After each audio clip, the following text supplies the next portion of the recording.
PSC crowned പുതിയൊരു വീഡിയോയിലേക്ക് ഏവർക്കും സ്വാഗതം. ഇന്നത്തെ ക്ലാസ്സിൽ അസിസ്റ്റന്റ് സെയിൽസ്മാന് വേണ്ടിയിട്ട് നമ്മൾ തയ്യാറെടുപ്പ് തുടങ്ങിയ ഏറ്റവും അവസാന ഭാഗത്തേക്ക് റിവിഷനിലേക്ക് എത്തിയിരിക്കുകയാണ് അല്ലെ. അപ്പൊ 2-ാം തീയതി 9-ാം തീയതിയാണ് പരീക്ഷ നടക്കാൻ പോകുന്നത്. 9-ാം തീയതി പരീക്ഷ ഉള്ളവരുടെ ഹോൾ ടിക്കറ്റ് ഒക്കെ വന്നു തുടങ്ങിയിട്ടുണ്ട് കേട്ടോ. എല്ലാവരും പ്രൊഫൈലൊക്കെ ഒന്ന് കയറി ചെക്ക് ചെയ്ത് നോക്കുക.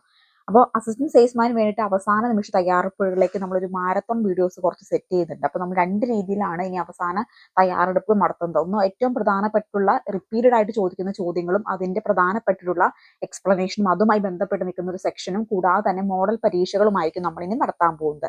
ഓൾറെഡി നമ്മൾ 25 മോഡൽ പരീക്ഷകൾ സെറ്റ് ചെയ്തിട്ടുണ്ട്. നിങ്ങൾക്ക് ഒരു മോഡൽ പരീക്ഷയിൽ 50 ചോദ്യങ്ങൾ എന്ന രീതിയിൽ 25 മോഡൽ പരീക്ഷകൾ നിങ്ങൾക്ക് വേണ്ടി സെറ്റ് ചെയ്തിട്ടുണ്ട്. അപ്പോൾ ഈ മോഡൽ പരീക്ഷ എഴുതാൻ താല്പര്യമുള്ളവരൊക്കെ സ്ക്രീനിൽ കാണുന്ന നമ്പറിൽ വാട്സപ്പിൽ അസിസ്റ്റന്റ് സെയിൽസ്മാൻ എന്ന് പറഞ്ഞ് വാട്സപ്പ് മെസ്സേജ് ചെയ്താൽ മതി കേട്ടോ. അതുപോലെ ഡിസ്ക്രിപ്ഷനിൽ നമ്മൾ അസിസ്റ്റന്റ് സെയിൽസ്മാന്റെ വാട്സപ്പ് ഗ്രൂപ്പിന് ലിങ്ക് കൊടുത്തിട്ടുണ്ട്. എല്ലാവരും വാട്സപ്പ് ഗ്രൂപ്പിൽ ജോയിൻ ചെയ്യുക.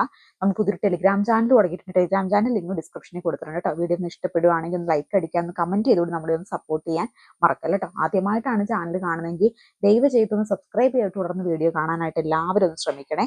അപ്പോൾ അവസാന നിമിഷ തയ്യാറെടുപ്പുകൾ ഏറ്റവും പ്രധാനപ്പെട്ട PSC റിപ്പീറ്റഡ് ആയിട്ട് ചോദിക്കുന്നതും അതുമായി ബന്ധപ്പെട്ട് നിൽക്കുന്ന റിലേറ്റഡ് ഫാക്റ്റുമാണ് ഇന്നത്തെ ക്ലാസ് ഡിസ്കസ് ചെയ്യാൻ പോകുന്നത്. നിങ്ങൾ പേനയും പേപ്പർ എടുത്ത് വെച്ചിട്ട് വീഡിയോ കാണുക. കാരണം ഏറ്റവും പ്രധാനപ്പെട്ട പോയിന്റുകളാണ് പറയുന്നത്. ഉറപ്പായിട്ടും ഇത് റിപ്പീറ്റഡ് ചോദിക്കാൻ സാധ്യതയുണ്ട്. ഏറ്റവും റിപ്പീറ്റഡ് ചോദിക്കുന്ന ഭാഗങ്ങളെ തെരഞ്ഞെടുത്ത് വിവിധ ചോദ്യപേപ്പറുകളിൽ നിന്ന് തെരഞ്ഞെടുത്തിട്ടാണ് ഇത് ചെയ്തെടുത്തേക്കുന്നത്. അത്ര എഫേർട്ട് ഇതിന്റെ പുറകിലുണ്ട്.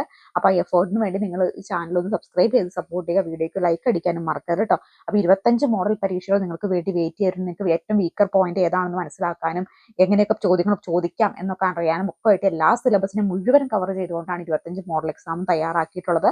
വേണ്ടവരൊക്കെ വേഗം മെസ്സേജ് അയച്ചു തുടങ്ങിക്കോളൂ കേട്ടോ. അപ്പൊ എല്ലാവരും ടെലിഗ്രാം ചാനൽ ജോയിൻ ചെയ്യാൻ മറക്കണ്ട. അപ്പൊ നമുക്ക് തുടങ്ങാം. ഫസ്റ്റ് ക്വസ്റ്റ്യൻ നോക്കാം.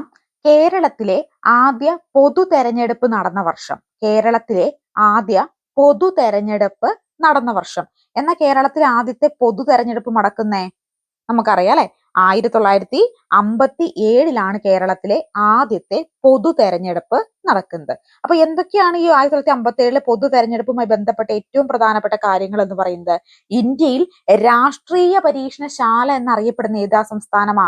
കേരളമാണ്. കേരളമാണ് ഇന്ത്യയിലെ രാഷ്ട്രീയ പരീക്ഷണശാല എന്നറിയപ്പെടുന്ന സംസ്ഥാനം. കേരളത്തിലെ ആദ്യ നിയമസഭ തെരഞ്ഞെടുപ്പ് നടന്നു നമ്മൾ പറഞ്ഞിരുന്നല്ലേ. എന്നാ കേരളത്തിലെ ആദ്യ ഒരു പൊതു തെരഞ്ഞെടുപ്പ് നടക്കുന്നത് 1957 എന്നാ നടന്നത്? ഇത് ഫെബ്രുവരി 28 മുതൽ മാർച്ച് 11 വരെയാണ് 1957 ഈ പൊതു തെരഞ്ഞെടുപ്പ് നടന്നത്. കേരളത്തിലെ ആദ്യ നിയമസഭ നിലവിൽ വന്നത് എന്നാ? ആദ്യത്തെ നിയമസഭ നിലവിൽ വരുന്നത് 1957 ഏപ്രിൽ 1-ാം തീയതിയാണ് കേട്ടോ. 1957 ഏപ്രിൽ 1-ാം തീയതിയാണ് കേരളത്തിലെ ആദ്യ നിയമസഭ നിലവിൽ വരുന്നത്. കേരളത്തിലെ നിയമസഭ ആദ്യ സമ്മേളനം നടന്നിരുന്ന 1957 ഏപ്രിൽ 27-നാണ് എന്ത് ചെയ്യുന്നത്?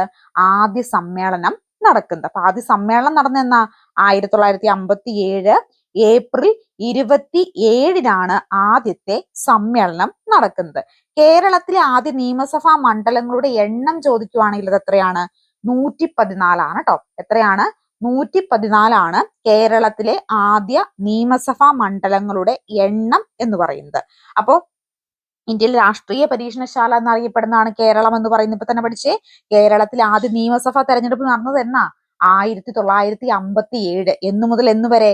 ഫെബ്രുവരി 28 മുതൽ മാർച്ച് 11-ാം തീയതി വരെ. ഇനി 1-ാം കേരള നിയമസഭ ആദ്യ സമ്മേളനം നടന്നത് എന്നാ? 1957 ഏപ്രിൽ 27-നാണ് ആദ്യ സമ്മേളനം നടക്കുന്നത്. കേരളത്തിലെ ആദ്യ നിയമസഭ നിലവിൽ വന്നത് എന്നാ? 1957 ഏപ്രിൽ 1-നാണ് ആദ്യത്തെ നിയമസഭ നിലവിൽ വരുന്നത്. കേരളത്തിലെ ആദ്യ നിയമസഭാ മണ്ഡലങ്ങളുടെ എണ്ണം എത്രയാ? 114 മണ്ഡലങ്ങളാണ് ആദ്യം ഉണ്ടായിരുന്നത്. അപ്പോ ഈ 1-ാം കേരള മന്ത്രിസഭയിലെ ആദ്യത്തെ മുഖ്യമന്ത്രി ആരാ? നമുക്ക് എല്ലാവർക്കും അറിയാം അല്ലെ. EMS നമ്പൂതിരിപ്പാടാണ് 1-ാം കേരള മന്ത്രിസഭയിലെ ആദ്യത്തെ മുഖ്യമന്ത്രി എന്ന് പറയുന്നത്. ഇനി നമുക്ക് അടുത്ത ചോദ്യം നോക്കാം. തിരുവിതാംകൂർ കൊച്ചി സംയോജനം നടന്ന വർഷം. തിരുവിതാംകൂർ കൊച്ചി സംയോജനം നടന്ന വർഷം. എന്നാണ് തിരുവിതാംകൂർ കൊച്ചി സംയോജനം നടന്നിട്ടുള്ളത്? എന്നാ നടന്നേ? റൈറ്റ് ആൻസർ ഏത് വരും? ഓപ്ഷൻ ഡി ആണല്ലേ. 1949 എന്ത് ചെയ്യുന്നത്? നമ്മുടെ തിരുവിതാംകൂർ കൊച്ചി സംയോജനം നടന്ന വർഷം എന്ന് പറയും. തിരുവിതാംകൂറും കൊച്ചിയും സംയോജിപ്പിച്ചുകൊണ്ട് തിരുക്കൊച്ചി സംസ്ഥാനം നിലവിൽ വരുന്നു. നമ്മൾ പറഞ്ഞിരുന്നു തിരുവിതാംകൂറും കൊച്ചി സംയോജനം നടന്നത് ഏത് വർഷമാണ്? അത് 1949 പറഞ്ഞിരുന്നല്ലേ. അപ്പൊ തിരുവിതാംകൂറും കൊച്ചിയും കൂടി സംയോജിപ്പിച്ച് എന്ത് നിലവിൽ വരുന്നു? തിരുക്കൊച്ചി നിലവിൽ വന്നു. അപ്പൊ എന്നാ തിരുക്കൊച്ചി നിലവിൽ വന്നേ? 1949 ജൂലൈ 1 തിരുക്കൊച്ചി നിലവിൽ വരുന്നു. അപ്പൊ ഈ തിരുക്കൊച്ചി നിലവിൽ വരുമ്പോ തിരുവിതാംകൂർ ഭരിച്ചുകൊണ്ടിരുന്നത് ആ സമയം വരെ ആരായിരുന്നു? ചിത്തിര തിരുനാളായിരുന്നു. കൊച്ചി ഭരിച്ചുകൊണ്ടിരുന്ന ആരായിരുന്നു? തിരുവിതാംകൂർ ഭരിച്ചുകൊണ്ടിരുന്നത് ആരാ? ചിത്തിര തിരുനാളായിരുന്നു. ചിത്തിര തിരുനാൾ ഭരിച്ചുകൊണ്ടിരുന്നു. അറിയാൻ പാടാത്ത പോയിന്റുകൾ എഴുതി വെക്കണം കേട്ടോ. ഇമ്പോർട്ടന്റ് ആണ്. പല തവണ റിപ്പീറ്റ് ചെയ്ത് ചോദിച്ചിട്ടുള്ള ചോദ്യങ്ങളെയാണ് പല ക്വസ്റ്റ്യൻ പേപ്പറിൽ നിന്ന് കളക്ട് ചെയ്ത് സെലക്ട് ചെയ്ത് വെച്ചേക്കുന്നത് കേട്ടോ. അപ്പൊ നിങ്ങൾക്ക് വളരെ ഇമ്പോർട്ടന്റ് ആണ്. അപ്പൊ നിങ്ങൾ ഉറപ്പായിട്ട് ഈ ചോദ്യങ്ങൾ നിങ്ങൾക്ക് പ്രതീക്ഷിക്കാം. അപ്പൊ തിരുവിതാംകൂറിന്റെ ആ സമയത്ത് ആരായിരുന്നു ഭരിച്ചുകൊണ്ടിരുന്നത്? ചിത്തിര തിരുനാളായിരുന്നു ഭരിച്ചുകൊണ്ടിരുന്നത് അല്ലെ. ഇനി നമ്മുടെ കൊച്ചി ഭരിച്ചുകൊണ്ടിരുന്ന ആരായിരുന്നു? നമ്മുടെ പരിഷത്ത് തമ്പുരാനായിരുന്നു കൊച്ചി ഭരിച്ചത്. പരിഷത്ത് തമ്പുരാനായിരുന്നു എന്ത് ചെയ്തത്? കൊച്ചി ഭരിച്ചിരുന്നത്. അപ്പൊ ഈ തിരുക്കൊച്ചി നിലവിൽ വന്നപ്പോ ആർക്ക് എന്ത് സ്ഥാനം കൊടുത്തു? പരിഷത്ത് തമ്പുരാൻ പറഞ്ഞു എനിക്ക് വലിയ സ്ഥാനമാനങ്ങളൊന്നും വേണമെന്നില്ല, ജനങ്ങളുടെ നന്മയാണ് ഞാൻ ആഗ്രഹിക്കുന്നത്, അതുകൊണ്ട് പ്രത്യേക സ്ഥാനം എനിക്ക് ഞാൻ ആവശ്യപ്പെടുന്നില്ല എന്ന് പറഞ്ഞുകൊണ്ട് പതുക്കെ അദ്ദേഹം മാറി നിൽക്കുകയാണ്. എന്ത് ചെയ്ത്? തിരുക്കൊച്ചി നിലവിൽ വന്നപ്പോ പരിഷത്ത് തമ്പുരാൻ മാറി നിന്നു. ഇനി പക്ഷെ ഈ ചിത്തിര തിരുനാളിന് ഒരു സ്ഥാനം കൊടുത്തു. അത് രാജ് പ്രമുഖ് സ്ഥാനമാണ് കേട്ടോ. എന്താ കൊടുത്തത്? രാജ് പ്രമുഖ് സ്ഥാനം കൊടുത്തു. അപ്പൊ തിരുക്കൊച്ചി സംസ്ഥാനത്തിന്റെ രാജപ്രമുഖ സ്ഥാനം വഹിച്ചത് ആരായിരുന്നു? തിരുവിതാംകൂർ രാജാവായിട്ടുള്ള ചിത്തിര തിരുനാളായിരുന്നു. ആരായിരുന്നു? ചിത്തിര തിരുനാളായിരുന്നു. അപ്പൊ തിരുക്കൊച്ചി സംസ്ഥാനം നിലവിൽ വന്നത് 1949 ജൂലൈ 1 ആ സമയത്ത് തിരുവിതാംകൂർ രാജാവ് ചിത്തിര തിരുനാളായിരുന്നു. കൊച്ചി രാജാവ് പരിഷത്ത് തമ്പുരാനായിരുന്നു. തിരുക്കൊച്ചി ലയനത്തോടുകൂടി രാജപ്രമുഖ സ്ഥാനം വഹിച്ചത് ആരാണ്? തിരുവിതാംകൂർ രാജാവായിട്ടുള്ള ചിത്തിര തിരുനാളാണെന്ന് കൂടി ഒന്ന് ഓർത്തിരിക്കുക കേട്ടോ. അടുത്ത ചോദ്യം നോക്കിയാലോ.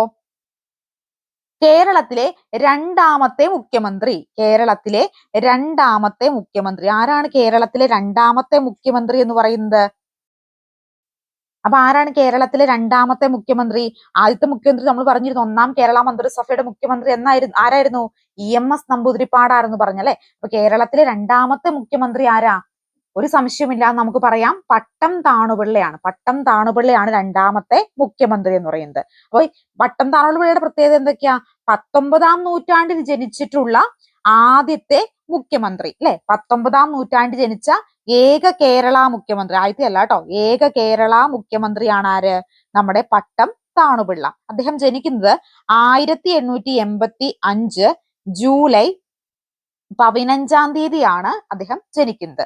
തിരുവിതാംകൂർ പ്രധാനമന്ത്രിയും തിരുക്കൊച്ചി മുഖ്യമന്ത്രി, കേരള മുഖ്യമന്ത്രി എന്നീ പദവികൾ അലങ്കരിച്ച വ്യക്തിയാണ് കേട്ടോ പട്ടം താണുപിള്ള. അപ്പൊ അദ്ദേഹം തിരുവിതാംകൂറിന്റെ പ്രധാനമന്ത്രിയായിട്ടും തിരുക്കൊച്ചിയുടെ മുഖ്യമന്ത്രിയായിട്ടും കേരള മുഖ്യമന്ത്രി എന്നീ സ്ഥാനങ്ങളൊക്കെ വഹിച്ചിട്ടുണ്ട് ആര്? പട്ടം താണുപിള്ള എന്നുകൂടി ഓർക്കുക കേട്ടോ. അദ്ദേഹം വളരെ പ്രശസ്തനായിട്ടുള്ള കേരളത്തിലെ രണ്ടാമത്തെ മുഖ്യമന്ത്രിയാണ്. കേരളത്തിലെ ആദ്യത്തെ കമ്മ്യൂണിസ്റ്റ് തര മുഖ്യമന്ത്രി. കേരളത്തിലെ ആദ്യത്തെ കമ്മ്യൂണിസ്റ്റ് മുഖ്യമന്ത്രി കൂടിയാണ് ആര്? പട്ടം താണുപിള്ള. കേരള മുഖ്യമന്ത്രിയെ ശേഷം ഗവർണർ സ്ഥാനം വഹിച്ച ഏക വ്യക്തി. അപ്പോ കേരളത്തിന്റെ മുഖ്യമന്ത്രി ആയതിനു ശേഷം ഗവർണർ പദവിയിലേക്ക് വന്നൊരു വ്യക്തി കൂടിയാണ് ആര്? പട്ടം താണുപിള്ള. അത് കേരളത്തിന്റെ ഗവർണർ ആയിട്ടല്ല കേട്ടോ. കേരള മുഖ്യമന്ത്രി ശേഷം ഗവർണർ സ്ഥാനം വഹിച്ച ഏക വ്യക്തി പട്ടം താണുപിള്ളയാണ്. പക്ഷെ കേരള ഗവർണർ ആയിട്ടല്ല അദ്ദേഹം ഈ സ്ഥാനം വഹിച്ചിട്ടുള്ളത്. പഞ്ചാബ് ആന്ധ്രാപ്രദേശിന്റെ ഗവർണർ ആയിട്ടാണ് അദ്ദേഹം ഈ ഒരു സ്ഥാനം വഹിച്ചിട്ടുള്ളത് കേട്ടോ. പട്ടം താണുപിള്ള എഡിറ്റോറിയൽ ആയിരുന്ന പത്രം കേരള ജനതയാണ്. അദ്ദേഹം എഡിറ്റോറിയൽ ചെയ്ത പത്രം ചോദിക്കുവാണെങ്കിൽ അത് ഏതാണ്? കേരള ജനതയാണെന്ന് കൂടി ഒന്ന് കണക്ട് ചെയ്ത് ഓർത്തിരിക്കുക കേട്ടോ. അപ്പൊ പട്ടം താണുപിള്ള എന്താണ്? കേരളത്തിലെ രണ്ടാമത്തെ മുഖ്യമന്ത്രിയാണ്. ഇപ്പൊ തന്നെ പഠിക്കണം കേട്ടോ. കേരളത്തിലെ രണ്ടാമത്തെ മുഖ്യമന്ത്രി ആരാ? പട്ടം താണുപിള്ളയാണ്. അപ്പൊ ഞാൻ ഈ പറയുന്ന സെലക്ട് ചെയ്ത ചോദ്യങ്ങളെല്ലാം ഉത്തരങ്ങളും അതിന്റെ എക്സ്പ്ലനേഷനും നമുക്ക് ഇപ്പൊ തന്നെ പഠിച്ചു പോകണം. പിന്നെ പഠിക്കാൻ നമ്മുടെ കയ്യിൽ ടൈമില്ല. അപ്പൊ എന്റെ ഒപ്പം തന്നെ പറഞ്ഞേ, കേരളത്തിന്റെ രണ്ടാമത്തെ മുഖ്യമന്ത്രി ആരാണ്? ആര്? പട്ടം താണുപിള്ള. 19-ാം നൂറ്റാണ്ടിൽ ജനിച്ച ഏക കേരള മുഖ്യമന്ത്രി. പഠിച്ചേ, 19-ാം നൂറ്റാണ്ടിൽ ജനിച്ച ഏക കേരള മുഖ്യമന്ത്രിയാണ്. എന്ന് അദ്ദേഹം ജനിക്കുന്നത് 1885 ജൂലൈ 15 ജനിക്കുന്നത്. തിരുവിതാംകൂറിന്റെ പ്രധാനമന്ത്രിയായും തിരുക്കൊച്ചിയുടെ മുഖ്യമന്ത്രിയായും കേരള മുഖ്യമന്ത്രി എന്നീ പദവികളിലൊക്കെ പട്ടും താണുപിള്ള അലങ്കരിച്ചിട്ടുണ്ട്. കേരളത്തിലെ ആദ്യത്തെ കമ്മ്യൂണിസ്റ്റ് തര മുഖ്യമന്ത്രിയാണ് അദ്ദേഹം. അതുപോലെ കേരള മുഖ്യമന്ത്രിയായ ശേഷം ഗവർണർ പദവിയിൽ ഇരുന്ന വ്യക്തി കൂടിയാണ് അദ്ദേഹം. എഡിറ്റർ ആയിട്ടിരുന്ന മലയാള പത്രം ചോദിക്കുവാണെങ്കിൽ അത് കേരള ജനതയാണെന്ന് കൂടി ഓർക്കുക കേട്ടോ. അടുത്ത ചോദ്യം നോക്കിയാലോ.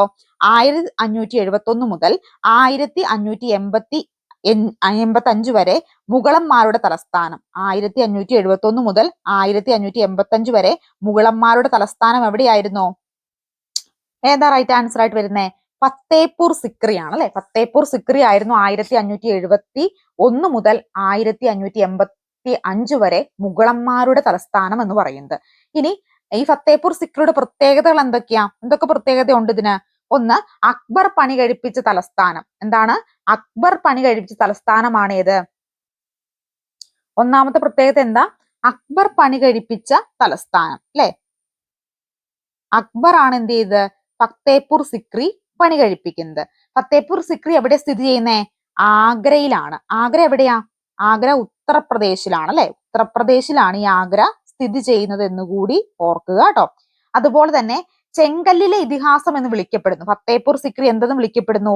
ചെങ്കല്ലിലെ ഇതിഹാസം. ചെങ്കല്ലിലെ ഇതിഹാസം എന്നറിയപ്പെടുന്നത് ഫത്തേപൂർ സിക്രി ആണെന്ന് ഓർക്കുക കേട്ടോ. അപ്പൊ എന്തൊക്കെയാണ്? അക്ബർ ആണ് ഫത്തേപൂർ സിക്രി നിർമ്മിച്ചിട്ടുള്ളത്.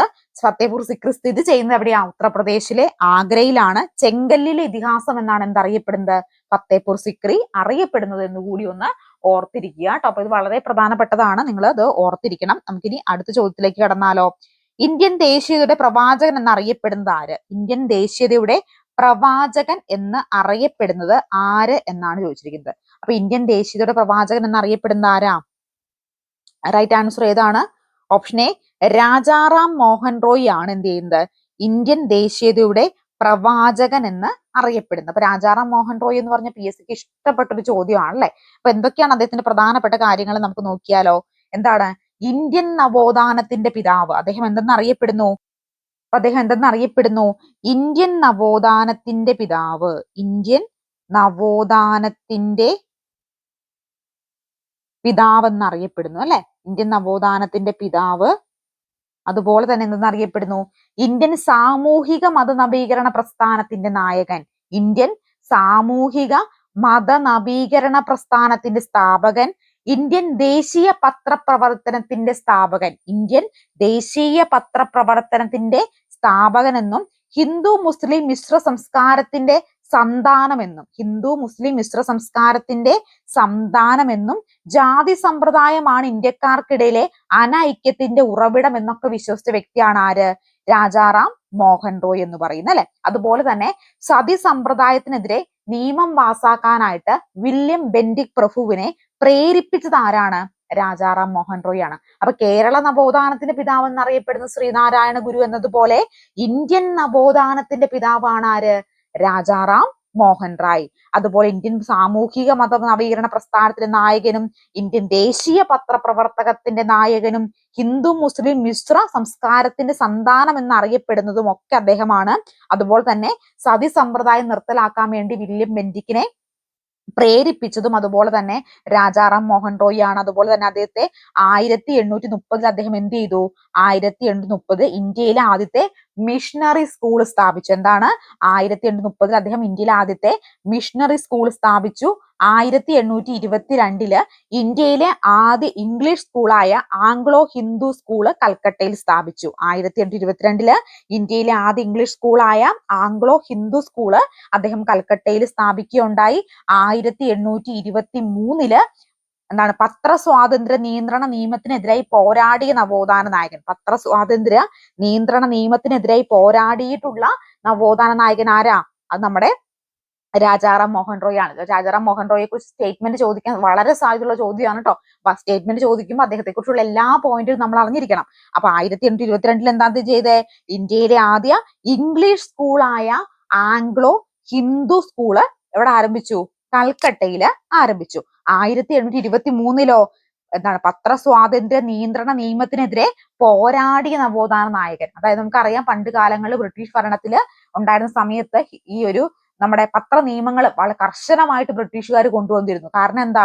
ഇത്തരത്തിലുള്ള ഇന്ത്യയിൽ അച്ചടിക്കുന്ന പത്രങ്ങള് സ്വാതന്ത്ര്യം വേണം എന്നൊരു കോൺസെപ്റ്റ് കൊണ്ടുവരികയും അതിനെതിരെ ബ്രിട്ടീഷുകാര് പത്ര നിയമം പാസ്സാക്കുകയൊക്കെ ചെയ്തു. അപ്പൊ അന്ന് പാസ്സാക്കിയ പത്ര നിയമത്തിനെതിരെ അതിശക്തമായി പ്രതികരിച്ച വ്യക്തിയാണ് കേട്ടോ നമ്മുടെ രാജാറാം മോഹൻ റോയ് എന്ന് പറയുന്നത്. അതുപോലെ 1825 വളരെ പ്രശസ്തമായിട്ടുള്ള കാര്യമുണ്ടല്ലോ 1825 PSC ഇഷ്ടപ്പെട്ടൊരു ചോദ്യം. എന്താ അത്? കൽക്കട്ടയിലെ വേദാന്ത കോളേജ് സ്ഥാപിച്ച ഇന്ത്യൻ നേതാവ്. കൽക്കട്ടയിൽ വേദാന്ത കോളേജ് ആരാ സ്ഥാപിച്ചത്? രാജാറാം മോഹൻ റോയ് ആണ്. അപ്പോ എന്താണ്? ഇന്ത്യയുടെ നവോത്ഥാനത്തിന്റെ പിതാവാണ്. ഇന്ത്യൻ സാമൂഹിക മതനവീകരണ പ്രസ്ഥാനത്തിന്റെ നായകനാണ്. ഇന്ത്യൻ ദേശീയ പത്രപ്രവർത്തനത്തിന്റെ സ്ഥാപകനാണ്. ഹിന്ദു മുസ്ലിം മിശ്ര സംസ്കാരത്തിന്റെ സന്താനം എന്നറിയപ്പെടുന്ന വ്യക്തിയാണ്. ജാതി സമ്പ്രദായമാണ് ഇന്ത്യക്കാർക്കിടയിലെ അനൈക്യത്തിന്റെ ഉറവിടം. ജാതി ഉള്ളത് കൊണ്ടാണ് ഇന്ത്യക്കാർക്കിടയിൽ ഒരു അനൈക്യം ഉള്ളതെന്ന് അഭിപ്രായപ്പെട്ടു. സതി സമ്പ്രദായത്തിനെതിരെ നിയമം പാസാക്കാൻ വില്യം ബെന്റി പ്രഭുവിനെ പ്രേരിപ്പിച്ച വ്യക്തിയാണ്. 1830 കൽക്കട്ടയിൽ ആദ്യത്തെ മിഷണറി സ്കൂൾ സ്ഥാപിക്കുകയും 1825 കൽക്കട്ടയിലെ വേദാന്ത കോളേജ് സ്ഥാപിക്കുകയും 1823 പത്രസ്വാതന്ത്ര്യ നിയന്ത്രണ നിയമത്തിനെതിരെ പോരാടിയ നവോത്ഥാന നായകനും 1822 ഇന്ത്യയിലെ ഇംഗ്ലീഷ് സ്കൂളായ ആംഗ്ലോ ഹിന്ദു സ്കൂള് കൽക്കട്ടയിൽ ആരംഭിച്ചതും ഒക്കെ ആരാ? രാജാറാം മോഹൻ റോയ് ആണ്. ഇനി നമുക്ക് അടുത്ത ചോദ്യത്തിലേക്ക് കടക്കാം. വിമാനങ്ങളുടെ സഞ്ചാരത്തിന് ഏറ്റവും അനുയോജ്യമായ അന്തരീക്ഷ പാളി. വിമാനങ്ങളുടെ സഞ്ചാരത്തിന് ഏറ്റവും അനുയോജ്യമായിട്ടുള്ള അന്തരീക്ഷ പാളി ഏതാണെന്ന്? ഏതാ നമുക്കറിയാം അല്ലെ? ഏതാ വരുന്നേ? സ്ട്രാറ്റോസ്ഫിയർ ആണ് വരിക. ഏതാണ്? സ്ട്രാറ്റോസ്ഫിയർ ആണ് വരിക. നമുക്കറിയാം അന്തരീക്ഷ പാളികളെ വിവിധ മേഖലകളായി തരംതിരിക്കുന്നു അല്ലെ? ഏതൊക്കെയാ? ട്രോപ്പോസ്ഫിയർ, സ്ട്രാറ്റോസ്ഫിയർ, മിസോസ്ഫിയർ, തെർമോസ്ഫിയർ, അയഡോസ്ഫിയർ എന്നൊക്കെ പറഞ്ഞ് വിവിധ പാളികളായിട്ട് അന്തരീക്ഷത്തെ ഡിവൈഡ് ചെയ്യുന്നുണ്ട്. അപ്പൊ സ്ട്രാറ്റോസ്ഫിയറിന്റെ പ്രത്യേകതകൾ എന്തൊക്കെയാണ്? വിമാനങ്ങളുടെ സഞ്ചാരത്തിന് ഏറ്റവും അനുയോജ്യമായിട്ടുള്ള അന്തരീക്ഷ പാളിയാണ് ഏത്? സ്ട്രാറ്റോസ്ഫിയർ എന്ന് പറയുന്നത്. സ്ട്രാറ്റോസ്ഫിയറിന് മുകളിലായി 20 മുതൽ 50 കിലോമീറ്റർ വരെ വ്യാപിച്ചു കിടക്കുന്ന അന്തരീക്ഷ മണ്ഡലം ആണേത്? ഈ സ്ട്രാറ്റോസ്ഫിയർ എന്ന് പറയുന്നത് കേട്ടോ. അപ്പൊ വിവിധ പാളികളായിട്ട് തരംതിരിക്കുന്നുണ്ട് അല്ലെ? അപ്പൊ എന്തൊക്കെയാണത്? നമ്മൾ പറഞ്ഞിരുന്നു. സ്ട്രാറ്റോസ്ഫിയർ ഉണ്ട്, ട്രോപ്പോസ്ഫിയർ ഉണ്ട്, ട്രോപ്പോസ്ഫിയർ കഴിഞ്ഞ സ്ട്രാറ്റോസ്ഫിയർ, സ്ട്രാറ്റോസ്ഫിയർ കഴിഞ്ഞ മിസോസ്ഫിയർ, മിസോസ്ഫിയർ കഴിഞ്ഞ തെർമോസ്ഫിയർ, പിന്നെ അയോണോസ്ഫിയർ എന്നിങ്ങനെയാണ് ആ ഒരു ഡിവിഷൻ വരുന്നത്. അപ്പോ ട്രോപ്പോസ്ഫിയറിന് മുകളിലായിട്ടാണ് എന്ത് വരുന്നത്? ഈ സ്ട്രാറ്റോസ്ഫിയർ വരുന്നത്. അപ്പൊ ട്രോപ്പോസ്ഫിയറിന് മുകളിലായിട്ട് 20 മുതൽ എന്താണ് 50 കിലോമീറ്റർ വരെ വ്യാപിച്ചു കിടക്കുന്ന അന്തരീക്ഷ മണ്ഡലമാണ് ഏത്? നമ്മുടെ സ്ട്രാറ്റോസ്ഫിയർ എന്ന് പറയുന്നത്. സ്ട്രാറ്റോസ്ഫിയറിന്റെ താഴ്ന്ന വിതനങ്ങളിൽ ഉയരം കൂടുന്നതിനനുസരിച്ച് താപനിലയിൽ മാറ്റം അനുഭവപ്പെടുന്നില്ല. ഈ മേഖല അറിയപ്പെടുന്ന ഏത് പേരിലാ? സമതാപ മേഖല. എന്തെന്നറിയപ്പെടുന്നു? സമതാപ മേഖല എന്ന് അറിയപ്പെടുന്നു അല്ലെ? അപ്പൊ നമുക്കറിയാം കഴിഞ്ഞ ദിവസം നടന്ന CPO പരീക്ഷയ്ക്ക് സ്ട്രാറ്റോസ്ഫിയറിൽ നിന്ന് ചോദ്യം ഉണ്ടായിരുന്നു. അപ്പൊ അതുകൊണ്ട് തന്നെയാണ് ഈ സ്ട്രാറ്റോസ്ഫിയർ ഞാൻ തെരഞ്ഞെടുത്തേക്കുന്നത്. എന്താ? സ്ട്രാറ്റോസ്ഫിയറിന്റെ താഴ്ന്ന വിതനങ്ങളിൽ ഉയരം കൂടുന്നതനുസരിച്ച് താപനിലയിൽ മാറ്റം അനുഭവപ്പെടുന്നില്ല. ഈ മേഖല അറിയപ്പെടുന്ന ഏത് പേരിലാ? സമതാപ മേഖല എന്ന പേരിൽ അറിയപ്പെടുന്നു കേട്ടോ. തെളിഞ്ഞ അന്തരീക്ഷ സ്ഥിതിയില് വായു അറകളിൽ സാന്നിധ്യം കൊണ്ടും ജെറ്റ് വിമാനങ്ങളുടെ സഞ്ചാരത്തിന് അനുയോജ്യമായ മണ്ഡലവും എന്ത് തന്നെയാണ്? സ്ട്രാറ്റോസ്ഫിയർ തന്നെയാണ് കേട്ടോ. അപ്പൊ തെളിഞ്ഞ അന്തരീക്ഷത്തിൽ സ്ഥിതി ചെയ്യുന്ന വായു അറകളുടെ എന്താണ് സാന്നിധ്യം കൊണ്ടും ജെറ്റ് വിമാനങ്ങളുടെ സഞ്ചാരത്തിന് അനുയോജ്യം സ്ട്രാറ്റോസ്ഫിയർ ആണ്. അതുപോലെ തന്നെ സ്ട്രാറ്റോസ്ഫിയറിലാണ് വളരെ ഏറ്റവും ഇമ്പോർട്ടന്റ് ആയിട്ടുള്ള കാര്യം ഉണ്ടല്ലോ. ഏതാ അത്? നമ്മുടെ ഓസോൺ പാളി. ഓസോൺ പാളി എവിടെ സ്ഥിതി ചെയ്യുന്നേ? സ്ട്രാറ്റോസ്ഫിയറിലാണ് ഓസോൺ പാളി സ്ഥിതി ചെയ്യുന്നത് അല്ലെ? അതുപോലെ തന്നെ സ്ട്രാറ്റോസ്ഫിയറിന്റെ ഉയരം കൂടുന്നു, ഊഷ്മാവ് ക്രമരഹിതമായി കൂടുന്നു. ഇപ്പൊ സ്ട്രാറ്റോസ്ഫിയറിന് ഉയരം കൂടുമ്പോൾ എന്ത് സംഭവിക്കുന്നു? ഊഷ്മാവിന് എന്ത് സംഭവിക്കുന്നു? ഊഷ്മാവ് ക്രമരഹിതമായിട്ട് എന്ത് ചെയ്യുന്നു? കൂടുകയാണ് ചെയ്യുന്നത് കേട്ടോ. ഇനി ധ്രുവീയ സ്ട്രാറ്റോസ്ഫിയർ കാണപ്പെടുന്ന മേഘപടലങ്ങൾ ഏതാ? നാക്രിയാസ് ആണ്. ഏതാണ്? നാക്രിയാസ് ആണ് ഈ ധ്രുവീയ സ്ട്രാറ്റോസ്ഫിയറിൽ കാണപ്പെടുന്ന മേഘപടലങ്ങൾ എന്ന് പറയുന്നത്. ഇമ്പോർട്ടന്റ് ആണ് കേട്ടോ. സ്ട്രാറ്റോസ്ഫിയറിന്റെ ഉയരം കൂടുന്തോറും എന്ത് സംഭവിക്കുന്നു? ഊഷ്മാവ് ക്രമരഹിതമായിട്ട് കൂടുകയാണ് ചെയ്യുന്നത്. സ്ട്രാറ്റോസ്ഫിയറിലുള്ള സംക്രമണ മേഖല ഏത് പേരിൽ അറിയപ്പെടുന്നു? സ്ട്രാറ്റോപാസ് എന്ന പേരിലാണ് അറിയപ്പെടുന്നത് എന്ന് കൂടി ഒന്ന് ഓർക്കുക കേട്ടോ. അപ്പൊ എന്തൊക്കെയാണ് നമ്മൾ നോക്കിയത് സ്ട്രാറ്റോസ്ഫിയറിനെ കുറിച്ച്? എന്താ? വിമാനങ്ങളുടെ സഞ്ചാരത്തിനും ജെറ്റ് വിമാനങ്ങളുടെ സഞ്ചാരത്തിനും സ്ട്രാറ്റോസ്ഫിയർ മേഖലയാണ്.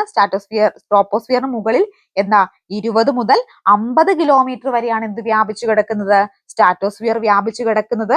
ഓസോൺ പാളി സ്ഥിതി ചെയ്യുന്നത് സ്ട്രാറ്റോസ്ഫിയറിലാണ്. സ്ട്രാറ്റോസ്ഫിയറിന് ഉയരം കൂടുന്തോറും ഊഷ്മാവ് ക്രമരഹിതമായിട്ട് കൂടുകയും ചെയ്യുന്നു എന്ന് ഓർക്കുക കേട്ടോ. ഇനി ഓസോൺ പാളി സ്ഥിതി ചെയ്യുന്ന അന്തരീക്ഷ പാളി ഏത്? ഓസോൺ പാളി എവിടെ സ്ഥിതി ചെയ്യുന്നേ? നമ്മൾ ഇപ്പൊ പറഞ്ഞിരുന്നല്ലേ? ഏതാ? സ്ട്രാറ്റോസ്ഫിയറിലാണ് ഓസോൺ പാളി സ്ഥിതി ചെയ്യുന്നതെന്ന് ഓർക്കുക. എന്താണ് ഈ ഓസോൺ പാളി എന്ന് പറഞ്ഞാൽ? നമുക്കറിയാം നമ്മൾ മഴയിൽ നിന്നും വെയിലിൽ നിന്നും ഒക്കെ സംരക്ഷണം നേടാൻ വേണ്ടി എന്ത് ചെയ്യുന്നുണ്ട്? കുട ചൂടാറുണ്ട് അല്ലെ? ആ കുട പോലെ ഭൂമിയെ സംരക്ഷിച്ചു നിർത്തുന്ന ഒരു ആവരണമാണെന്ന് വളരെ സിമ്പിൾ ആയിട്ട് നമുക്ക് എന്തിനെ പറയാം? ഓസോണിനെ പറയാം. കാരണം സൂര്യനിൽ നിന്ന് വരുന്ന അതിമാരകമായിട്ടുള്ള അൾട്രാ വയലറ്റ് കിരണങ്ങളെ ഭൂമിയിലേക്ക് എത്താതെ തടഞ്ഞു നിർത്തുന്നത് എന്താണ്? ഈ ഓസോൺ പാളിയാണ്. ഈ ഓസോൺ പാളിക്ക് വിള്ളൽ ഉണ്ടായി കഴിഞ്ഞ് എന്ത് ചെയ്യും? സൂര്യനിൽ നിന്ന് വരുന്ന അതിമാരകമായിട്ടുള്ള കിരണങ്ങൾ ഭൂമിയിലേക്ക് എത്തുകയും ഇത് രാശിക്കും സസ്യജാലങ്ങൾക്കും ജന്തുജാലങ്ങൾക്കും വളരെ ഹാനികരമായിട്ടുള്ള ഇഫക്റ്റ് ഉണ്ടാക്കും. എന്താണ്? സസ്യവളർച്ച മുരടിക്കുന്നതിനും ആസിഡ് മഴയ്ക്കും അതുപോലെ തന്നെ ആളുകൾക്ക് അസുഖങ്ങൾ ഉണ്ടാകുന്നതിനും ഒക്കെ എന്ത് കാരണമായി തീരും? ഇത്തരത്തിലുള്ള ഈ ഒരു ഓസോൺ പാളിയിൽ വിള്ളൽ മൂലം ഭൂമിയിലേക്ക് വരുന്ന അൾട്രാവയലറ്റ് കിരണങ്ങൾ കാരണമായിട്ട് തീരുന്നതാണ്. ഇനി അന്തരീക്ഷം ഉയർന്ന ഭാഗങ്ങളിൽ ഓസോൺ പാന്ത്രം കേന്ദ്രീകരിച്ചിരിക്കുന്നതാണ് ഏത്? ഓസോൺ രൂപീകരണം എന്ന് പറയുന്നത് കേട്ടോ. അന്തരീക്ഷത്തിന്റെ ഓസോൺ പാളി കാണപ്പെടുന്ന എത്ര കിലോമീറ്റർ മുകളിലായിട്ടാണ്? അത് 20 മുതൽ 35 കിലോമീറ്റർ ഉയരത്തിലായിട്ടായിരിക്കും എന്ത് ചെയ്യുന്നത്? ഈ ഓസോൺ പാളി കാണപ്പെടുന്നത്. ഓസോണിന്റെ നിറം ചോദിക്കുവാണെങ്കിൽ ഒരു ഇളം നീല നിറമാണ് കേട്ടോ ഓസോണിനുള്ളത്. എന്താ? ഒരു ഇളം നീല നിറം. ഓസോണിന്റെ തന്മാത്രാ വാക്യം ചോദിക്കുവാണെങ്കിൽ O3 ആണ്. O3 ആണ് ഓസോണിന്റെ തന്മാത്രാ വാക്യം എന്ന് അറിയപ്പെടുന്നത്. അപ്പൊ ഈ ഓസോൺ പാളിയുടെ നാശത്തിന് കാരണമാകുന്ന ചില മേഘങ്ങൾ ഉണ്ട് കേട്ടോ. അതാണ് ഈ നാക്രിയാസ് മേഘങ്ങൾ എന്ന് വിളിക്കുന്നത്. അപ്പൊ നാക്രിയാസ് മേഘങ്ങളെ കുറിച്ച് നമ്മൾ പറഞ്ഞിരുന്നു. ധ്രുവീയ സ്ട്രാറ്റോസ്ഫിയറിൽ കാണപ്പെടുന്ന മേഘപടലങ്ങളാണ് നാക്രിയാസ് എന്ന് പറഞ്ഞിരുന്നത് അല്ലെ. അപ്പൊ ഈ നാക്രിയാസ് മേഘങ്ങൾ എന്തിന് കാരണമാകാറുണ്ട്? ഈ ഓസോൺ പാളിയെ നശിപ്പിക്കുന്നതിന് കാരണം ആകാറുണ്ട്. ഇനി ഓസോണിന്റെ അളവ് രേഖപ്പെടുത്താൻ ഉപയോഗിക്കുന്നത് എന്താണ്? ഡോപ്സൺ യൂണിറ്റ് ആണ് കേട്ടോ. എന്ത് യൂണിറ്റ് ആണ് ഉപയോഗിക്കുന്നത്? ഡോപ്സൺ യൂണിറ്റ് ആണ് എന്തിനു ഉപയോഗിക്കുന്നത്? ഈ ഓസോണിന്റെ അളവ് രൂപീകരിക്കാനായിട്ട് ഉപയോഗിക്കുന്നത്. അപ്പൊ നമ്മുടെ ഭൂമിയിൽ നിന്ന് നമ്മൾ വാഹനങ്ങളിൽ നിന്ന് വരുന്ന പുകകള്, ഫാക്ടറികളിൽ നിന്ന് വരുന്ന പുകകള്, മാലിന്യം കത്തിക്കുന്ന പുകകള്, അതുപോലെ തന്നെ എല്ലാം ഇത്തരത്തിലുള്ള മലിനീകരണ വസ്തുക്കളൊക്കെ എന്ത് ചെയ്യും? വർഷങ്ങളോളം ഭൂമിയിൽ ഇങ്ങനെ തങ്ങി നിൽക്കുകയും ഇവ ഈ അന്തരീക്ഷവുമായിട്ട് ചേർന്ന് ഈ വാതകങ്ങൾക്ക് ചൂട് പിടിക്കുകയും ഇവ മുകളിലേക്ക് പോവുകയും അങ്ങനെ എന്ത് ചെയ്യുന്നു? ഇത്തരത്തിലുള്ള ഓസോൺ പാളിയെ നശിപ്പിക്കുകയും ഒക്കെ ചെയ്യുന്നു. മനുഷ്യൻ വളരെ രീതിയിൽ എന്ത് ചെയ്യുന്നുണ്ട്? ഈ ഓസോൺ പാളിയുടെ നാശത്തിന് കാരണമായി തീരുന്നുണ്ട്. അങ്ങനെ ഓസോൺ പാളി നശിക്കുമ്പോൾ ആർക്ക് തന്നെയാണ് അത് നെഗറ്റീവ് ഇഫക്റ്റ് ആയിട്ട് മാറുന്നത്? ആർക്കാണ് മാറുന്നത്? മനുഷ്യരാശിക്കും ഭൂമിക്കും തന്നെയാണ് ഇത് ഹാനികരമായിട്ട് മാറുകയും ചെയ്യുന്നത്. അപ്പൊ ഓസോൺ പാളി സ്ഥിതി ചെയ്യുന്ന എവിടെയാണ്? സ്ട്രാറ്റോസ്ഫിയറിനാണ്. സൂര്യനുള്ള ഹാനികരമായിട്ടുള്ള അൾട്രാവയലറ്റ് കിരണങ്ങളെ ആഗിരണം ചെയ്ത് ഭൂമിയിൽ നിയന്ത്രിക്കുന്ന അന്തരീക്ഷ പാളിയാണ് ഓസോൺ പാളി എന്ന് പറയുന്നത്. അന്തരീക്ഷം ഉയർന്ന ഭാഗങ്ങളിൽ പാളിയെ ഓസോൺ പാതം കേന്ദ്രീകരിച്ചിരിക്കുന്നത് ഓസോൺ രൂപീകരണത്തിലാണ്. 20 മുതൽ 35 കിലോമീറ്റർ വരെ ഉയരത്തിൽ ഇത് കാണപ്പെടുന്നു. ഇളം നീല നിറത്തിലാണ് ഇത് കാണപ്പെടുന്നത്. ഓസോണിന്റെ തന്മാത്രാ വാക്യം എന്ന് പറയുന്നത് O3 ആണ്. ഓസോണിന്റെ അളവ് രേഖപ്പെടുത്തുന്നത് ഡോപ്സൺ യൂണിറ്റിലാണെന്ന് കൂടി ഓർക്കുക കേട്ടോ. ഇനി അടുത്ത ചോദ്യം നോക്കിയാലോ. ഇന്ത്യയിൽ ഏറ്റവും ഉയരം കൂടിയ കൊടുമുടി ഏതെന്നാ ചോദിച്ചേക്കുന്നത്? അടുത്ത ചോദ്യം നോക്കാം. ഇന്ത്യയിലെ ഏറ്റവും ഉയരം കൂടിയ കൊടുമുടി ഏതാണ്? ഇന്ത്യയിലെ ഏറ്റവും ഉയരം കൂടിയ കൊടുമുടി എന്ന് പറയുന്നത് മൗണ്ട് K2 ആണ് അല്ലെ. മൗണ്ട് K2 ആണ് ഇന്ത്യയിലെ ഏറ്റവും ഉയരം കൂടിയ കൊടുമുടി എന്ന് പറയുന്നത്. അതായത് ലോകത്തിലെ ഉയരം കൂടിയ രണ്ടാമത്തെ കൊടുമുടി എന്നുകൂടി പ്രത്യേകത എന്തിനുണ്ട്? ഈ മൗണ്ട് K2വിനുണ്ട് അല്ലെ. ലോകത്തിലെ ഉയരം കൂടിയ രണ്ടാമത്തെ കൊടുമുടിയും ഇന്ത്യയിലെ ഉയരം കൂടിയ ഏറ്റവും വലിയ കൊടുമുടിയുമാണ് ഏത്? നമ്മുടെ മൗണ്ട് K2. ഈ മൗണ്ട് K2വിന്റെ മറ്റൊരു പേരാണ് കേട്ടോ ഗോഡ്വിൻ ഓസ്റ്റിൻ. ഗോഡ്വിൻ ഓസ്റ്റിൻ എന്നും കൂടി എന്താ അറിയപ്പെടുന്നുണ്ട്? ഈ മൗണ്ട് K2 അറിയപ്പെടുന്നുണ്ട് എന്നുകൂടി ഓർക്കുക കേട്ടോ. മൗണ്ട് K2വിന്റെ പ്രത്യേകത എന്താ? ഇന്ത്യയിലെ ഏറ്റവും ഉയരം കൂടിയ കൊടുമുടി, ലോകത്തിലെ രണ്ടാമത്തെ ഉയരം കൂടിയ കൊടുമുടി. ഇതിന്റെ ഉയരം എന്ന് പറയുന്നത് 8661 മീറ്റർ ആണ്. സ്ഥിതി ചെയ്യുന്ന എവിടെയാ? കാരക്കോറമാണ്. കാരക്കോറം എന്ന് പറയുന്ന മലനിരയിലാണ് എന്ത് സ്ഥിതി ചെയ്യുന്നത്? നമ്മുടെ ഈ ഒരു മൗണ്ട് K2 സ്ഥിതി ചെയ്യുന്നത് കേട്ടോ. അപ്പോ എന്താണ്? ഇന്ത്യയിലെ ഏറ്റവും ഉയരം കൂടിയ കൊടുമുടിയാണ് മൗണ്ട് K2, അതായത് ഗോഡ്വിൻ ഓസ്റ്റിൻ. മൗണ്ട് K2വിന്റെ ഉയരം 8661 മീറ്റർ ആണ്. മൗണ്ട് K2 സ്ഥിതി ചെയ്യുന്നത് എവിടെയാണ്? കാരക്കോറം എന്ന് പറയുന്ന മലനിരയിലാണ് മൗണ്ട് K2 സ്ഥിതി ചെയ്യുന്നത് എന്നുകൂടി ഒന്ന് ഓർത്തിരിക്കുക കേട്ടോ. ഇനി അടുത്ത ചോദ്യം നോക്കാം. അറബിക്കടലിൽ സ്ഥിതി ചെയ്യുന്ന ദ്വീപസമൂഹം ഏതെന്നാണ് ചോദിച്ചിരിക്കുന്നത്. ഏതാണ് അറബിക്കടലിൽ സ്ഥിതി ചെയ്യുന്ന ദ്വീപസമൂഹം എന്ന് പറയുന്നത്? എല്ലാവർക്കും ഇതിന്റെ ആൻസർ അറിയായിരിക്കും അല്ലെ. PSC ഇഷ്ടപ്പെട്ട ചോദ്യമാണ്. ഈ ചോദ്യങ്ങളെല്ലാം തന്നെ PSC ഇഷ്ടപ്പെട്ട ചോദ്യമാണ് കേട്ടോ. അപ്പൊ ഈ ചോദ്യം കുറെ ക്വസ്റ്റ്യൻ പേപ്പർ നോക്കി സെലക്ട് ചെയ്തതിന് എടുത്തതാണ്. അപ്പൊ അത്ര എഫേർട്ട് ഇതിന്റെ പുറകിലുണ്ട്. അപ്പൊ ദയവ് ചെയ്ത് നിങ്ങൾ ആദ്യമായിട്ട് ചാനൽ കാണുന്ന കൂട്ടുകാരുണ്ടെങ്കിൽ ഒന്ന് സബ്സ്ക്രൈബ് ചെയ്ത് സപ്പോർട്ട് ചെയ്യണം. വീഡിയോക്ക് ലൈക്ക് അടിക്കാമെന്ന് കമന്റ് ചെയ്തിട്ട് നമ്മൾ സപ്പോർട്ട് ചെയ്യണേ. ഇതുപോലത്തെ വീഡിയോ തുടർന്ന് ദിവസങ്ങളിൽ വേണമെന്ന് കൂടി നിങ്ങൾ കമന്റ് ചെയ്യണം കേട്ടോ. നിങ്ങൾക്ക് വേണമെങ്കിൽ മാത്രം നമ്മൾ ഇത്ര കഷ്ടപ്പെട്ട് ഈ വീഡിയോ ചെയ്യുള്ളൂ കേട്ടോ. അപ്പോൾ മറക്കണ്ട. ആദ്യമായിട്ട് ചാനൽ കാണുന്ന കൂട്ടുകാരുണ്ടെങ്കിൽ ഒന്ന് സബ്സ്ക്രൈബ് ചെയ്ത് സപ്പോർട്ട് ചെയ്യണം കേട്ടോ. അപ്പൊ അറബിക്കടലിൽ സ്ഥിതി ചെയ്യുന്ന ദ്വീപ സമൂഹം ഏതാണ്? അറബിക്കടലിൽ സ്ഥിതി ചെയ്യുന്ന ദ്വീപ സമൂഹം എന്ന് പറയുന്നത് നമുക്കറിയാം അല്ലെ, ലക്ഷദ്വീപാണ്. ലക്ഷദ്വീപാണ് അറബിക്കടലിൽ സ്ഥിതി ചെയ്യുന്ന ദ്വീപ സമൂഹം എന്ന് പറയുന്നത്. അപ്പൊ എന്തൊക്കെയാണ് ലക്ഷദ്വീപിന്റെ പ്രത്യേകത എന്ന് പറഞ്ഞ എന്തൊക്കെയാണ്? ഇന്ത്യയുടെ പടിഞ്ഞാറ് അറബിക്കടലിൽ സ്ഥിതി ചെയ്യുന്ന ദ്വീപ സമൂഹമാണ് ഏത്? ലക്ഷദ്വീപ്. ഇന്ത്യയിലെ ഏറ്റവും ചെറിയ കേന്ദ്രഭരണ പ്രദേശം, ഏറ്റവും ചെറിയ കേന്ദ്രഭരണ പ്രദേശമാണ് ഏത്? ലക്ഷദ്വീപ്. 1,00,000 ദ്വീപുകൾ എന്നർത്ഥം വരുന്ന ദ്വീപ സമൂഹം. ലക്ഷദ്വീപിന്റെ വാക്കിന്റെ അർത്ഥം എന്താ? 1,00,000 ദ്വീപുകൾ. എന്താണ്? 1,00,000 ദ്വീപുകൾ എന്നാണ് ആ വാക്കിന്റെ തന്നെ അർത്ഥം വരുന്നത്. ഇന്ത്യയുടെ പവിഴ ദ്വീപ് എന്നറിയപ്പെടുന്നു. അപ്പൊ ഇന്ത്യയുടെ പവിഴ ദ്വീപും എന്ന് എന്ത് അറിയപ്പെടുന്നുണ്ട്? നമ്മുടെ ലക്ഷദ്വീപ് അറിയപ്പെടുന്നുണ്ട്. ഇന്ത്യയുടെ പവിഴ ദ്വീപ് എന്നും ഇത് അറിയപ്പെടുന്നുണ്ട്. അതുപോലെ ലക്ഷദ്വീപിലെ ഏറ്റവും വലിയ ദ്വീപ് ചോദിക്കുകയാണെങ്കിൽ ആന്ത്രോത്താണ് കേട്ടോ. ആന്ത്രോത്താണ് ഏറ്റവും വലിയ ദ്വീപ്. ലക്ഷദ്വീപിലെ ഏറ്റവും വലിയ ദ്വീപ് ഏതാ? ആന്ത്രോത്താണ് ലക്ഷദ്വീപിലെ ഏറ്റവും വലിയ ദ്വീപ്. ഏറ്റവും ചെറുതോ, അതായത് രണ്ടാമത്തേതോ? മിനിക്കോയ് ആണ് കേട്ടോ. മിനിക്കോയ് ആണ് രണ്ടാമത്തെ, അതായത് ആന്ത്രോത്ത് കഴിഞ്ഞ പിന്നെ രണ്ടാമത്തെ വലിയ ദ്വീപ് മിനിക്കോയ് ആണ്. ചെറിയ ദ്വീപ് എന്താണ്? ബിന്ദ്രയാണ് ചെറിയ ദ്വീപ്, ഏറ്റവും ചെറിയ ദ്വീപ്. ജനസംഖ്യ കൂടിയ ദ്വീപ് ചോദിക്കുകയാണെങ്കിൽ കവരത്തിയാണ് ജനസംഖ്യ കൂടിയ ദ്വീപ്. അപ്പൊ എന്താ ഓർക്കുക? ഇന്ത്യയുടെ പടിഞ്ഞാറ് അറബിക്കടലിൽ സ്ഥിതി ചെയ്യുന്ന ദ്വീപ സമൂഹമാണ്. ഇന്ത്യയിലെ ഏറ്റവും ചെറിയ കേന്ദ്രഭരണ പ്രദേശമാണ്. 1,00,000 ദ്വീപുകൾ എന്നർത്ഥം വരുന്നതാണ് ഇത് നമ്മുടെ ഈ ലക്ഷദ്വീപ് എന്ന വാക്കിന്റെ അർത്ഥം. ഇന്ത്യയിലെ പവിഴ ദ്വീപ് എന്നറിയപ്പെടുന്നു. ഏറ്റവും വലിയ ദ്വീപ് ലക്ഷദ്വീപിലെ ആന്ത്രോത്താണ്. രണ്ടാമത്തെ വലിയ ദ്വീപ് മിനിക്കോയ് ആണ്. ചെറിയ ദ്വീപ് ബിന്ദ്രയാണ്. ലക്ഷദ്വീപിലെ ജനസംഖ്യ കൂടിയ ദ്വീപ് കവരത്തിയാണ് കേട്ടോ. അപ്പൊ ഇത്രയുമാണ് നിങ്ങൾ ഇതിനെക്കുറിച്ച് പ്രധാനമായിട്ടൊക്കെ ഒന്ന് ഓർത്തിരിക്കേണ്ടതെന്ന് ഓർക്കുക. ഇനി അടുത്ത ചോദ്യം നമുക്ക് നോക്കാം. കേരളത്തിന്റെ ഹരിത ശ്വാസകോശം എന്നറിയപ്പെടുന്ന പക്ഷി സങ്കേതം. കേരളത്തിന്റെ ഹരിത ശ്വാസകോശം എന്നറിയപ്പെടുന്ന പക്ഷി സങ്കേതം ഏതാണ്? ഏതാണ് കേരളത്തിന്റെ ഹരിത ശ്വാസകോശം എന്ന് അറിയപ്പെടുന്ന പക്ഷി സങ്കേതം എന്ന് പറയുന്നത്? ഏതാ? മംഗളവനമാണ്. ഏതാണ്? മംഗളവനമാണ് കേരളത്തിന്റെ ഹരിത ശ്വാസകോശം എന്നറിയപ്പെടുന്ന പക്ഷി സങ്കേതം. എന്തൊക്കെയാ മംഗളവനത്തിന്റെ പ്രത്യേകത എന്ന് പറയുന്നത്? കേരളത്തിലെ ഏറ്റവും ചെറിയ പക്ഷി സങ്കേതമാണ്. കേരളത്തിലെ ഏറ്റവും ചെറിയ പക്ഷി സങ്കേതം ഏതാ? മംഗളവനമാണ് അല്ലെ. ചെറിയതാണ്, ചെറിയ പക്ഷി സങ്കേതമാണ്. അതുപോലെ തന്നെ ഏറ്റവും ചെറിയ വന്യജീവി സങ്കേതവും മംഗളവനം പക്ഷി സങ്കേതമാണ് കേട്ടോ. ഏറ്റവും ചെറിയ വന്യജീവി സങ്കേതവും ഏറ്റവും ചെറിയ പക്ഷി സങ്കേതവുമാണ് മംഗളവനം. എവിടെ സ്ഥിതി ചെയ്യുന്നത്? മംഗളവനം പക്ഷി സങ്കേതം സ്ഥിതി ചെയ്യുന്നത് എറണാകുളം ജില്ലയിലാണ് കേട്ടോ. എറണാകുളത്താണിത് സ്ഥിതി ചെയ്യുന്നത് എന്ന് ഓർക്കുക. കൊച്ചിയുടെ ശ്വാസകോശം ഇതെന്തെന്ന് അറിയപ്പെടുന്നു? കൊച്ചിയുടെ ശ്വാസകോശം എന്നറിയപ്പെടുന്നു. കൊച്ചിയുടെ ശ്വാസകോശം എന്നറിയപ്പെടുന്ന പക്ഷി സങ്കേതമാണ്. കേരള ഹൈക്കോടതിയിലെ കെട്ടിട സമുച്ചയത്തിന് സമീപമായിട്ടാണ് എന്ത് സ്ഥിതി ചെയ്യുന്നത്? ഈ മംഗളവനം പക്ഷി സങ്കേതം സ്ഥിതി ചെയ്യുന്നത് കേട്ടോ. കേരളത്തിലെ അപൂർവ ഇനം കാണുന്ന കടവാവിലുകൾ അപൂർവ ഇനം കാണപ്പെടുന്ന കടവാവിലുകൾ കാണപ്പെടുന്നത് എവിടെയാ? ഈ മംഗളവനത്തിനാണ്. പക്ഷികളെ കൂടാതെ വിവിധതരം ചിലന്തികളും ഇവിടെ കാണപ്പെടാറുണ്ട്. അതുപോലെ തന്നെ കണ്ടൽ വനങ്ങൾ സ്ഥിതി ചെയ്യുന്ന കേരളത്തിലെ ഏക പക്ഷി സങ്കേതവും മംഗളവനമാണ് കേട്ടോ. കണ്ടൽ വനങ്ങൾ ഉള്ളതും എവിടെ തന്നെയാണ്? മംഗളവനം തന്നെയാണ്. കേരളത്തിലെ ഏറ്റവും ചെറിയ പക്ഷി സങ്കേതവും കേരളത്തിലെ ഏറ്റവും ചെറിയ വന്യജീവി സങ്കേതവും മംഗളവനാണ്. അതുപോലെ തന്നെ മംഗളവനം പക്ഷി സങ്കേതം സ്ഥിതി ചെയ്യുന്നത് എറണാകുളം ജില്ലയിലെ ഹൈക്കോടതിക്ക് സമീപമാണ്. അപൂർവ ഇനം കടവാവുകൾ കാണപ്പെടുന്നു. അത് വിവിധതരം ചിലന്തികളും അത് ഒക്കെ ഇവിടെ കാണപ്പെടുന്നു. ഇവിടുത്തെ മറ്റൊരു പ്രത്യേകത എന്ന് പറയുന്നത് കണ്ടൽ വനങ്ങളാണ് കേട്ടോ. കണ്ടൽ വനങ്ങളുള്ള കേരളത്തിലെ ഏക പക്ഷി സങ്കേതവും ഏത് തന്നെയാണ്? മംഗളവനമാണെന്ന് ഓർത്തിരിക്കുക.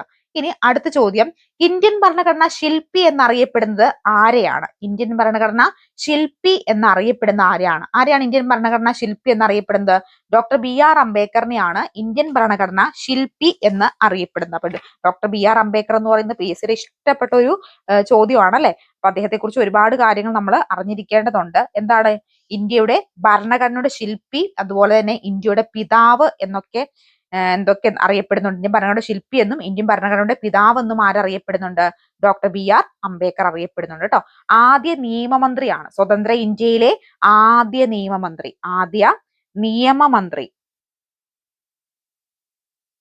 സ്വതന്ത്ര ഇന്ത്യയിലെ ആദ്യ നിയമമന്ത്രിയാണ് അദ്ദേഹം. അതുപോലെ ആധുനിക മനു ആധുനിക ബുദ്ധൻ ആധുനിക ബുദ്ധൻ എന്നൊക്കെ അദ്ദേഹം അറിയപ്പെടുന്നു. അദ്ദേഹം ജനിക്കുന്നത് 1891 ഏപ്രിൽ 14-നാണ് കേട്ടോ. 1991 ഏപ്രിൽ 14-നാണ് അദ്ദേഹം ജനിക്കുന്നത്. ജനിച്ചത് എവിടെയാ? മധ്യപ്രദേശിലാണ് അദ്ദേഹം ജനിക്കുന്നത് എന്ന് കൂടി ഓർക്കുക. അദ്ദേഹത്തിന്റെ അന്ത്യവിശ്രമ സ്ഥലം ചോദിക്കുക. ചൈത്രഭൂമിയാണ് കേട്ടോ അദ്ദേഹത്തിന്റെ അന്ത്യവിശ്രമ സ്ഥലം. ചൈത്രഭൂമിയാണ് അദ്ദേഹത്തിന്റെ അന്ത്യവിശ്രമ സ്ഥലം എന്ന് പറയുന്നത്. അതുപോലെ തന്നെ ചരിത്രത്തിന് മറക്കാൻ കഴിയാത്ത മനുഷ്യരെന്ന് അംബേദ്കറെ വിശേഷിപ്പിച്ചത് മഹാത്മാഗാന്ധിയാണ്. ചരിത്രത്തിന് മറക്കാൻ കഴിയാത്ത മനുഷ്യൻ എന്ന് അദ്ദേഹത്തെ വിശേഷിപ്പിച്ചത് ആരാണ്? അത് മഹാത്മാഗാന്ധിയാണ് കേട്ടോ. 1990 മരണാനന്തര ബഹുമതിയായി ഭാരതരത്ന നൽകി രാഷ്ട്രം ആദരിക്കുകയുണ്ടായി കേട്ടോ. 1990 മരണാനന്തര ബഹുമതിയായിട്ട് ഭാരതരത്നം നൽകി അദ്ദേഹത്തെ ആദരിക്കുകയുണ്ടായി.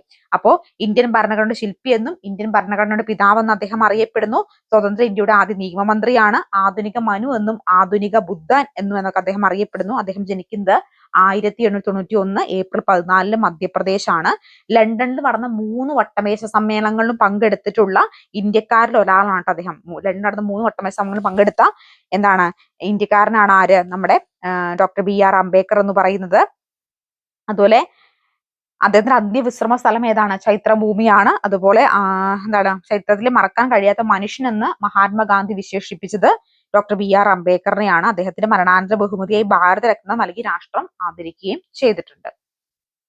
ഇനി നമുക്ക് അടുത്ത ചോദ്യം നോക്കാം. മാരക രോഗങ്ങൾ കാരണം ദുരിതം അനുഭവിക്കുന്ന 18 വയസ്സിൽ താഴെയുള്ള കുട്ടികളുടെ ചികിത്സയ്ക്ക് ധനസഹായം നൽകുന്ന കേരള സർക്കാരിന്റെ പദ്ധതി ഏതു പേരിൽ അറിയപ്പെടുന്നു? മാരക രോഗങ്ങൾ കാരണം ദുരിതം അനുഭവിക്കുന്ന 18 വയസ്സിന് താഴെയുള്ള കുട്ടികളുടെ ചികിത്സയ്ക്കായി ധനസഹായം നൽകുന്ന കേരള സർക്കാരിന്റെ പദ്ധതി ഏതു പേരിലാണ് അറിയപ്പെടുന്നതെന്ന്? ഏതു പേരിലാണ് അറിയപ്പെടുന്നത്? റൈറ്റ് ആൻസർ ഏതാണ്? താലോലമാണ് അല്ലെ? ഏതാണ്? താലോലമാണ് റൈറ്റ് ആൻസർ ആയിട്ട് വരിക. എന്താണ് താലോലത്തിന്റെ പ്രത്യേകത? വൃക്കരോഗം, ഹൃദ്രോഗം, haemophilia, cerebral palsy, Britain ball രോഗം, തലാസ്മിയ, സിംഗിൾ സെൽ അനീമിയ, ജന്മനാലുള്ള വൈകല്യങ്ങൾ, എൻഡോസൾഫാൻ മൂലമൊക്കെ ഉണ്ടാകുന്ന വൈകല്യങ്ങളോ അല്ലാതെ ഉണ്ടാകുന്ന വൈകല്യങ്ങളോ തുടങ്ങിയ മാരക രോഗങ്ങൾ ബാധിച്ച 18 വയസ്സിന് താഴെയുള്ള കുട്ടികൾക്ക് ധനസഹായം നൽകുന്ന പദ്ധതിയാണ് ഏത്? താലോലം എന്ന് പറയുന്നുണ്ടോ. പ്രാഥമിക സഹായമായിട്ട് നൽകുന്നത് 50,000 രൂപയാണ് കേട്ടോ. 50,000 രൂപയാണ് പ്രാഥമിക സഹായമായിട്ട് നൽകുക.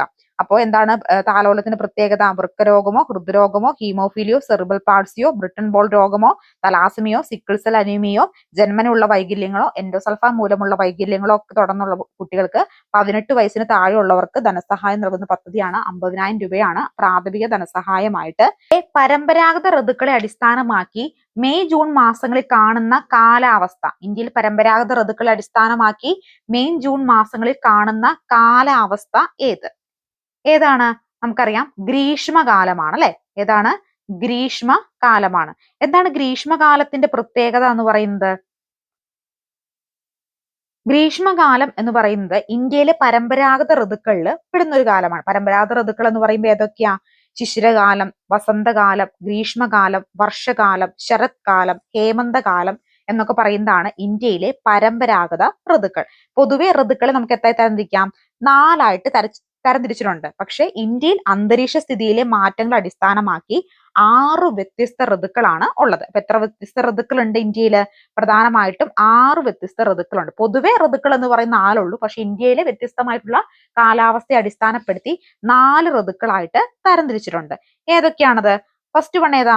ശിശിരകാലമാണ്. ശിശിരകാലം എന്ന് പറയുന്നത് ജനുവരി മുതൽ ഫെബ്രുവരി വരെയാ. ശിശിരകാലം എന്ന് വരിക? ജനുവരി മുതൽ ഫെബ്രുവരി വരെ. ഇനി വസന്തകാലമാണ് അടുത്തത്. വസന്തകാലം എന്ന് മുതലാ? മാർച്ച് മുതൽ ഏപ്രിൽ വരെയാണ് വസന്തകാലം വരുന്നത്. അടുത്തതാണ് ഗ്രീഷ്മകാലം. ഗ്രീഷ്മകാലം എന്ന് വരെയാ? മെയ് മുതൽ ജൂൺ വരെയാണ് എന്ത് വരുന്നത്? നമ്മുടെ ഗ്രീഷ്മകാലം വരുന്നത്. വർഷകാലം ആണെങ്കിലോ? വർഷകാലം വരിക ജൂലൈ മുതൽ ഓഗസ്റ്റ് വരെയാണ്. ജൂലൈ മുതൽ ജൂലൈ മുതൽ ഓഗസ്റ്റ് വരെയാണ് വർഷകാലം വരിക. ശരത്കാലോ? സെപ്റ്റംബർ മുതൽ ഒക്ടോബർ വരെയാണ് എന്ത് വരുന്നത്? ശരത്കാലം വരിക. ഇനി ഹേമന്തകാലോ? നവംബർ മുതൽ ഡിസംബർ വരെയാണ് എന്ത് വരുന്നത്?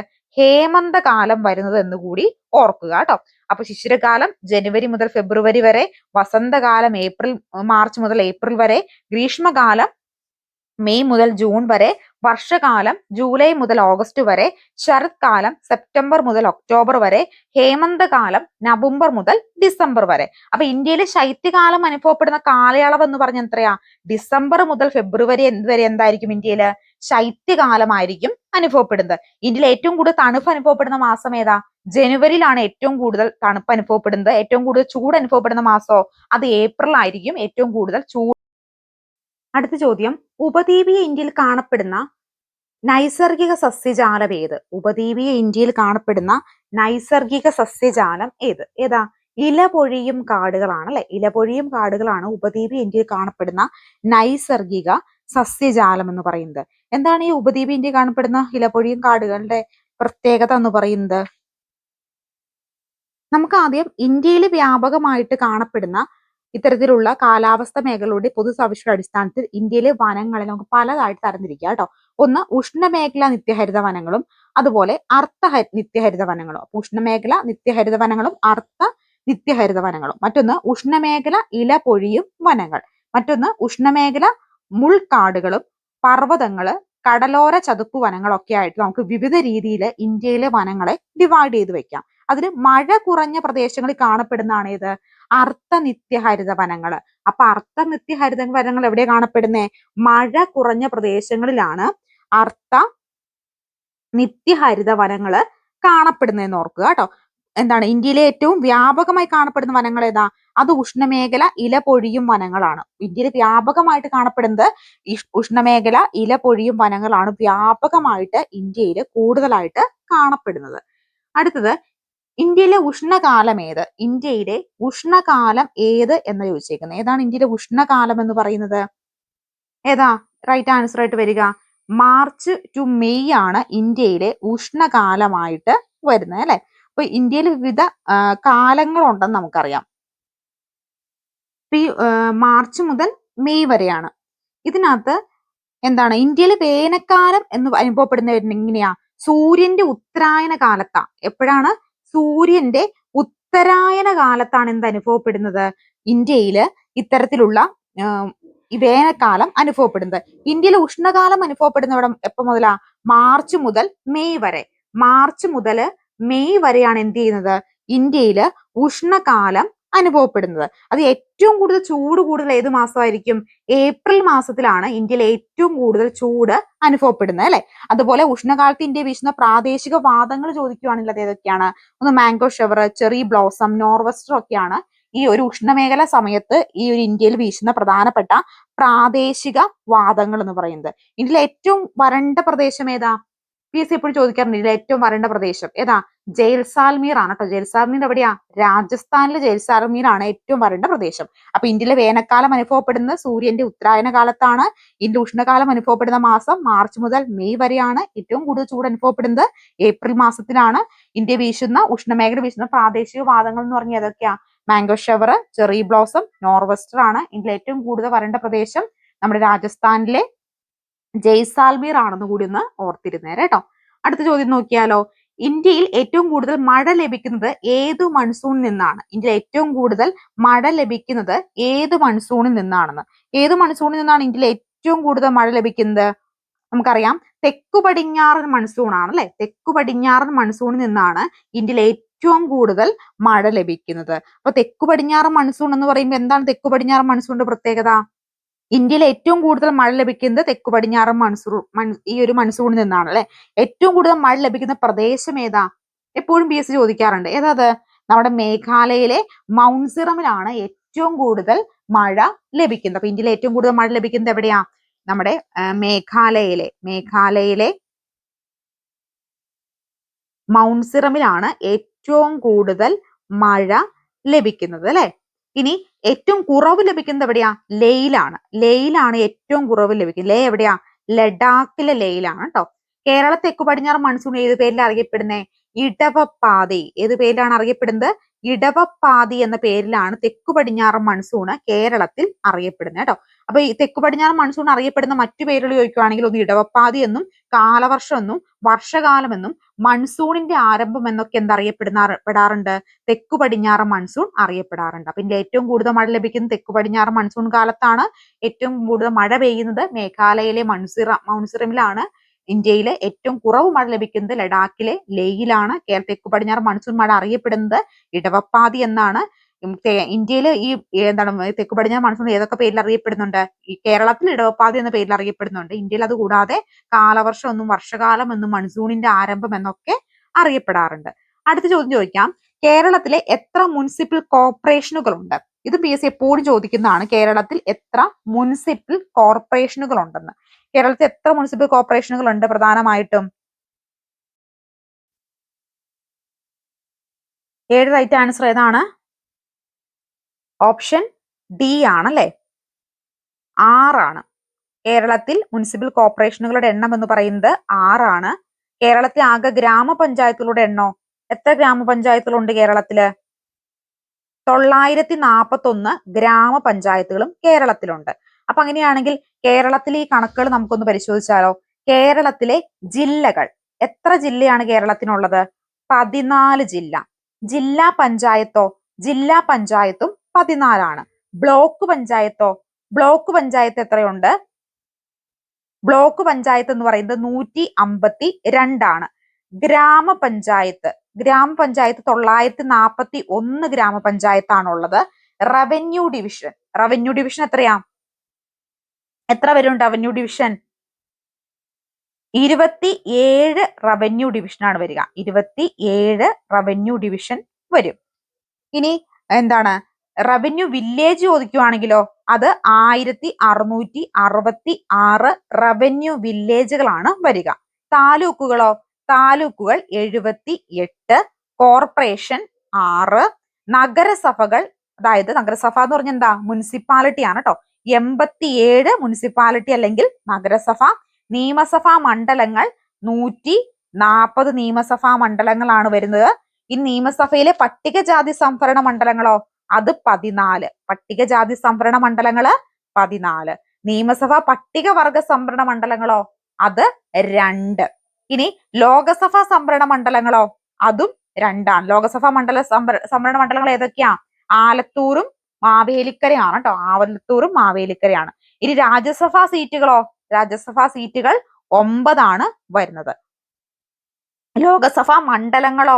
ലോകസഭാ മണ്ഡലങ്ങള് 20 ആയിരിക്കും. അപ്പോൾ ജില്ലകൾ 14, ജില്ലാ പഞ്ചായത്തുകൾ 14, ബ്ലോക്ക് പഞ്ചായത്തുകൾ 152, ഗ്രാമപഞ്ചായത്തുകൾ 941, revenue division 27, revenue village 1666, താലൂക്കുകൾ 78, corporation 6, നഗരസഭ അല്ലെങ്കിൽ മുനിസിപ്പാലിറ്റി 87, നിയമസഭാ മണ്ഡലങ്ങൾ 140, നിയമസഭാ അംഗങ്ങളും 140 തന്നെയായിരിക്കും. നിയമസഭയിലെ പട്ടികജാതി സംവരണ മണ്ഡലങ്ങൾ 14, നിയമസഭയിലെ പട്ടികവർഗ സംവരണ മണ്ഡലങ്ങൾ 2, ലോകസഭാ മണ്ഡലങ്ങൾ 20, ലോകസഭാ സംവരണ മണ്ഡലങ്ങൾ 2. ഏതൊക്കെ?